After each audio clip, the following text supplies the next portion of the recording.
नमस्कार, मी मनाली. आपण पाहताय न्यूज 18 लोकमत आणि महाराष्ट्र अनलिमिटेड मध्ये बुलेटिनला सुरुवात करण्यापूर्वी नजर टाकूयात हेडलाइन्सवर. हेडलाइंस प्रायोजक राजयोग पेंट्स, खुशियां आपकी, रंग हमारे.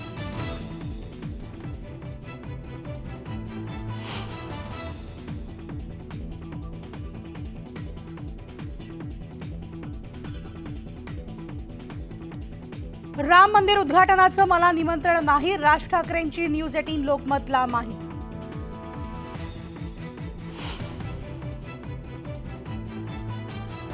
काँग्रेसच्या भारत न्याय यात्रेला 14 जानेवारीपासून होणार सुरुवात. राहुल गांधी करणार मणिपूर ते मुंबई पर्यंतचा प्रवास.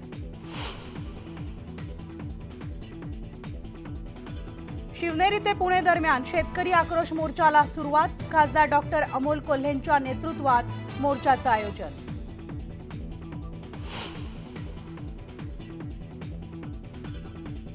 केंद्रीय मंत्री नितीन गडकरी आणि शरद पवार एकाच मंचावर येणार.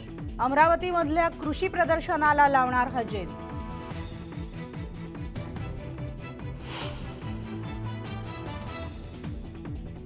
ठाकरे गटाची आज मातोश्रीवर बैठक. आगामी लोकसभा निवडणुकीच्या पार्श्वभूमीवर होणार चर्चा.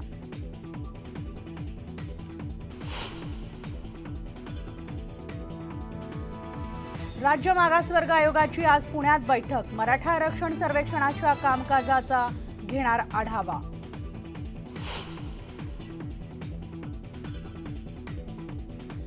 आणि विरारमध्ये गुंडांची दहशत.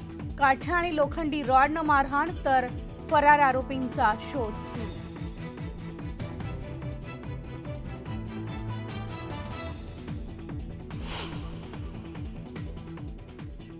आणि बुलेटिनच्या सुरुवातीलाच आता एक ब्रेकिंग बातमी आहे. पुणे जिल्ह्यामध्ये महायुतीमध्ये वाद पेटल्याचं दिसून येतंय, कारण अजित पवार गट आणि भाजप शिवसेना निधी वाटपाच्या मुद्द्यावरून आमने सामने आलेले आहेत. 800 कोटी रुपयांची कामं रद्द करण्याची मागणी शिवसेना आणि भाजपनं केली आहे. अजित पवार यांनी जिल्हा नियोजन समितीच्या निधी वाटपात भाजप आणि शिवसेनेची 10% निधीवर बोळवण केल्याचा आरोप या दोन्ही पक्षाच्या जिल्ह्यातील कार्यकर्त्यांनी केलाय. आणि या निधी वाटपावरून हे कार्यकर्ते सध्या आक्रमक झालेले आहेत. तर या कार्यकर्त्यांनी विभागीय आयुक्त आणि जिल्हाधिकाऱ्यांना भेटून निवेदन सादर केलंय. आणि याविषयी सविस्तर अपडेट जाणून घेऊयात आमचे प्रतिनिधी वैभव यांच्याकडून. वैभव, आपण पाहतोय पुण्यामध्ये महायुतीमधलाच वाद आता चव्हाट्यावर येतोय. 800 कोटी रुपयांची कामं रद्द करण्याची मागणी शिवसेना आणि भाजपनं केलेली आहे. मनाली, अजित पवार हे पुण्याचे पालकमंत्री झाल्यापासून जिल्हा नियोजन समितीची जी बैठक आहे ही अजित पवार घेतात आणि डीपीडीसी साठी जो येणारा निधी आहे जिल्हा नियोजन समितीसाठी त्याचं वाटप करण्याचा अधिकारही पालकमंत्र्यांना असतो. त्यानुसार अजित पवार यांनी या निधी वाटपामध्ये जवळपास 800 कोटी रुपयांची कामं जी आहेत ती राष्ट्रवादीच्या संबंधित कार्यकर्त्यांना दिली असल्याचा आरोप जो आहे तो शिंदे गटाचे नेते आणि भाजपच्या नेत्यांनी केलाय.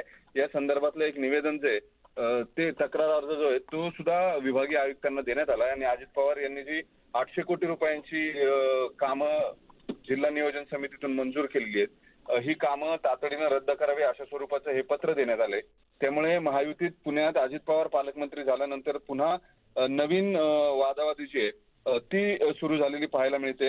हे कार्यकर्ते चांगलेच आक्रमक झाले, ज्याच्यामध्ये भाजपचे पुण्याचे ग्रामीणचे जिल्हाध्यक्ष जे आहेत वासुदेव काळे आणि शरद बुट्टे पाटील, तर आशा बुचके या शिंदे गटाच्या नेत्या ज्या आहेत त्यांनी या संदर्भामध्ये एकत्रितरित्या निवेदन जे आहे ते विभागीय आयुक्तांना दिले.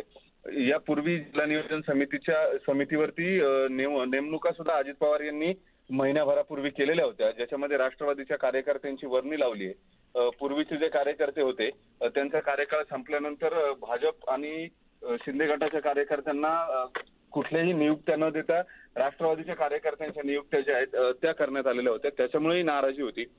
एकूण जिल्ह्यामध्ये अजित पवारांचं पालकमंत्री झाल्यानंतरचं प्रस्थ पाहता भाजप आणि शिवसेना शिंदे गटाला फार स्कोप जो आहे तो मिळत नाहीये, कामांसाठी निधी मिळत नाहीयेत अशा तक्रारी कार्यकर्त्यांकडून वारंवार करण्यात येतात.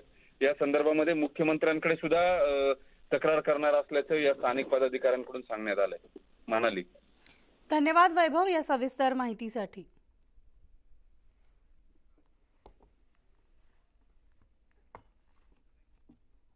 आणि यानंतर आणखी एक ब्रेकिंग बातमी, ती म्हणजे राम मंदिराचं उद्घाटनाचं मला निमंत्रण नाही, अशी राज ठाकरेंनी न्यूज 18 लोकमतला माहिती दिली आहे. अयोध्येमधील राम मंदिर प्राणप्रतिष्ठेच्या कार्यक्रमासाठी मनसेचे अध्यक्ष राज ठाकरे यांना अजून कोणतंही निमंत्रण मिळालं नसल्याचं त्यांनी म्हटलेलं आहे.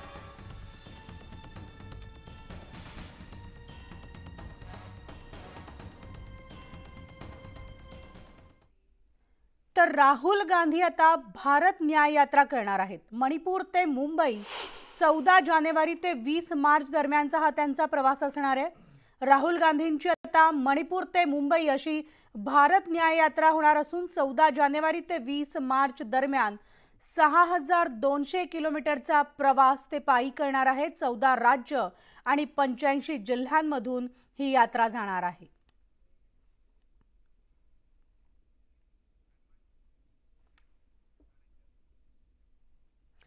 शेतकऱ्यांच्या प्रश्नांसंदर्भात महाविकास आघाडीकडून शेतकरी आक्रोश मोर्चा काढण्यात आलाय.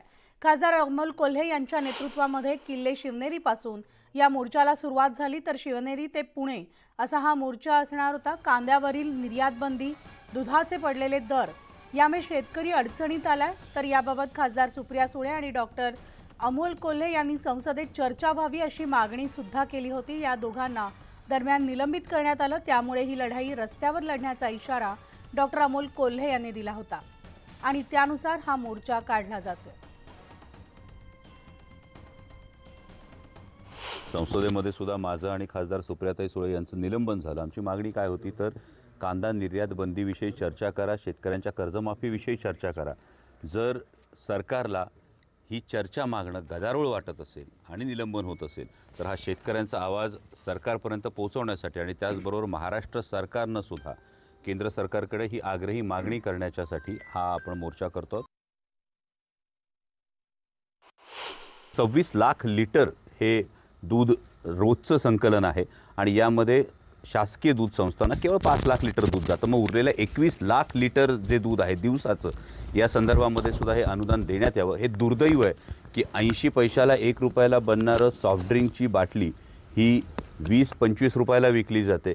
पण तेच सर्वसामान्य शेतकऱ्याला जे कष्ट करावे लागतात, म्हणजे अगदी धार काढणाऱ्या माणसापासून, गुरांच्या चाऱ्यापासून, जनावरं सांभाळण्यापासून त्याच्या दुधाला मात्र भाव मिळत नाही. हे दुर्दैव आणि याकडे सरकार डोळेझाक करते.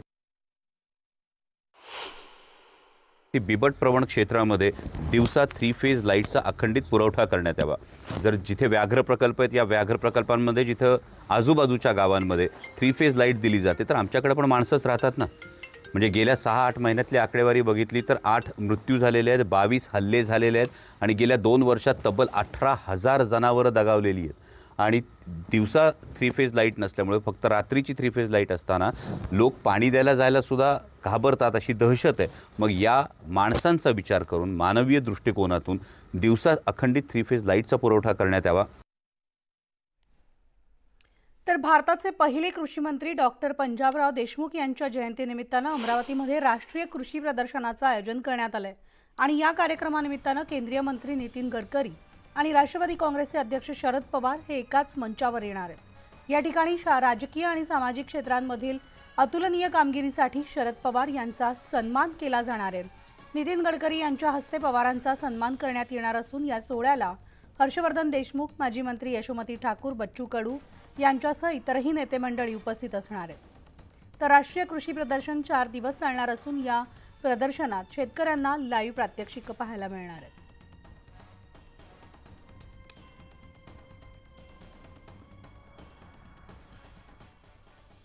आगामी निवडणुकांसाठी सगळेच पक्ष तयारीला लागलेत आणि काही ठिकाणी पक्ष नेतृत्वाने उमेदवारांची चाचपणी करून उमेदवार निश्चित केल्याच्या चर्चा सुद्धा आहेत. त्यामुळे आता पक्षात उभी फूट पडल्यानंतर आगामी निवडणुकांची रणनीती ठरवण्यासाठी राष्ट्रवादी काँग्रेसचे अध्यक्ष शरद पवार स्वतः मैदानात उतरले. दुपारी 4 वाजता शरद पवार गटाच्या पदाधिकाऱ्यांची बैठक होणार आहे आणि या बैठकीमध्ये पालिका निवडणुकांची रणनीती ठरवली जाईल.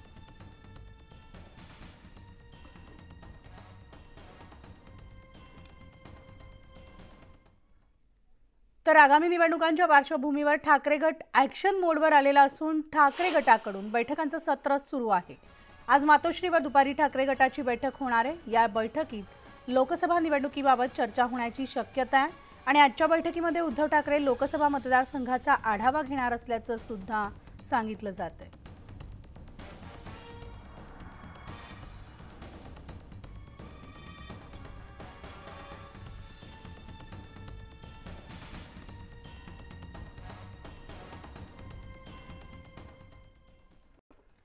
आणि आता बातमी आहे छत्रपती संभाजीनगर शहरामध्ये शिकत असलेल्या आफ्रिकेतील सुदान येथील तरुणानं 15 वर्षांच्या 2 मुलांचं धर्मांतर करण्याचा प्रयत्न केल्याचा खळबळजनक प्रकार घडला होता। यातील मुख्य आरोपीला मदत करणाऱ्या 3 आरोपींना बेड्या ठोकण्यात आल्या।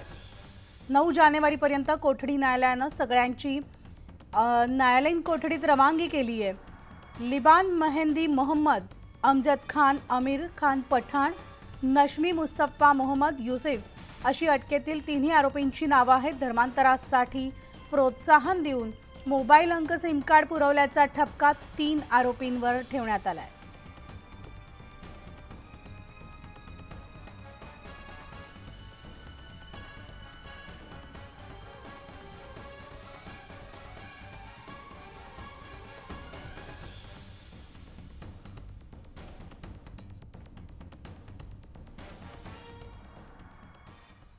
भिवंडीमध्ये वीटभट्टीवरील 11 मजुरांची सुटका करण्यात आली आहे।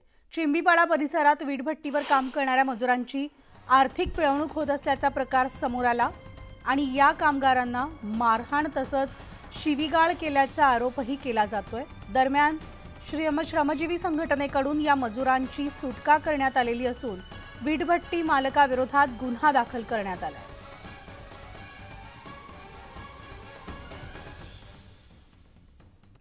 नाशिकच्या सप्तशृंगी गडावरील रोपवे फॅनिलर ट्रॉली गेल्या 4 दिवसापासून बंद आहे। त्यामुळे देशभरातून येणाऱ्या पर्यटकांना फटका बसतोय। एका खासगी कंपनीकडून ही फॅनिक्युलर ट्रॉली चालवली जाते, मात्र या ट्रॉलीमध्ये बिघाड झालेला असून ती दुरुस्त न होऊ शकल्यानं भाविकांना दर्शनासाठी पायपीट करावी लागतेय।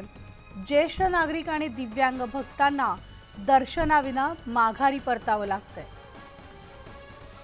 आणि याविषयी सविस्तर अपडेट जाणून घेऊयात आमचे प्रतिनिधी लक्ष्मण घाटोळे यांच्याकडून। लक्ष्मण, आपण पाहतोय ज्येष्ठ नागरिक आणि दिव्यांगांना याचा फटका बसतोय। फॅनिक्युलर ट्रॉली जी आहे ती गेल्या 4 दिवसांपासून बंद आहे, अजूनही बिघाड दुरुस्त झाला नाही। काय म्हणणे प्रशासनाचं आणि का दुरुस्त होत नाहीये? 3.5 शक्तिपीठांपैकी अर्धपीठ असलेल्या सप्तशृंगी गडावरती भक्तांच्या सोयीसाठी राज्य सरकारनं रोपवे फॅनिक्युलर ट्रॉली जी आहे ती या ठिकाणी सुरू केलेली होती। गेल्या अनेक वर्षांपासून ही ट्रॉली या ठिकाणी सुविधा देत आहे, मात्र गेल्या 4 दिवसांपासून या फॅनिक्युलर ट्रॉलीमध्ये अचानकपणे बिघाड होत आहे आणि त्यामुळे या ठिकाणी येणाऱ्या भक्तांना याचा मोठा मनस्ताप सहन करावा लागतोय। कारण सप्तशृंगी गडावर चढण्यासाठी मोठ्या प्रमाणात पायऱ्या आहे आणि या पायऱ्यांवरून वर चढणं शक्य नाहीये। त्यात दिव्यांग आणि ज्येष्ठ नागरिक असतील तर त्यांना तर अशक्य आहे अशा पद्धतीने मंदिरात जाऊन दर्शन घेणं। त्यामुळे या सगळ्या सोयीसाठी अशा पद्धतीची ट्रॉली जी आहे ती उभारण्यात आली होती, रोपवे उभारण्यात आला होता। मात्र गेल्या 4 दिवसांपासून ज्या कंपनीकडनं हा रोपवे चालवला जातो तो रोपवे पूर्णतः बंद पडलेला आहे। अनेकदा तो चालू बंद होतोय, लोक रांगेमध्ये उभे राहतात, तिकीट काढून रांगेमध्ये उभे राहिल्यानंतर रोपवे चालू केला जातो, मात्र अचानकपणे हा रोपवे जो आहे तो बंद पडतो आणि त्याचा परिणाम जो आहे, फटका जो आहे तो भाविकांना बसतोय। त्यामुळे ही ट्रॉली लवकरात लवकर सुरू करावी अशा प्रकारची मागणी केली जाते आणि महाराष्ट्र सरकारच्या बांधकाम विभागाकडनं तातडीनं संबंधित जो ठेकेदार आहे, कंत्राटदार आहे, ज्याच्याकडनं ही ट्रॉली चालवली जाते त्याच्यावरती कारवाई करावी, त्याला नोटीस देऊन ही ट्रॉली जी आहे ती तातडीनं दुरुस्त करावी अशा प्रकारची मागणी भाविकांकडनं केली जाते। धन्यवाद लक्ष्मण या सविस्तर माहितीसाठी।